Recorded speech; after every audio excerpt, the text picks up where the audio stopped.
দুনিয়াতে যে আমরা ক্ষমতা নিয়ে কামড়াকামড়ি করি, মারামারি করি, কিয়ামতের দিন আল্লাহ জিজ্ঞেস করবেন, কই তোদের ক্ষমতা আজকে বল।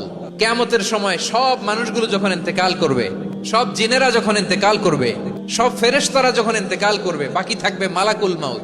মালাকুল মাউত এসে বলবে, আল্লাহ আপনার কথা মতো সবাই শেষ, মানুষগুলো নাই, জিনগুলো নাই, আমার সতীর্থ ফেরেশতাগুলো নাই, মহাবিশ্বে আর কেউ নাই। আল্লাহ বলে, এখন কে আছে?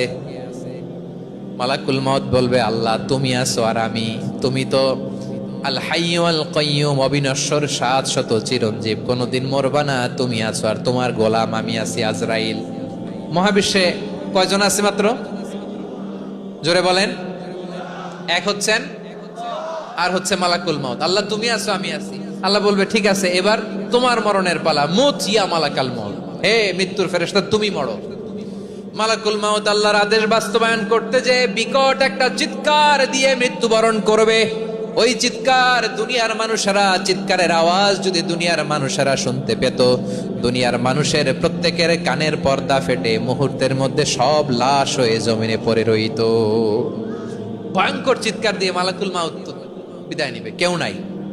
এবার বলেন তো, মহাবিশ্বে মহাশূন্য, কেউ নাই, উপরে নিচে সামনে পেছনে ডানে বায়ে কোন সত্তা, কোন জীবিত সত্তা আর আছে? একজন ছাড়া, তিনি কে?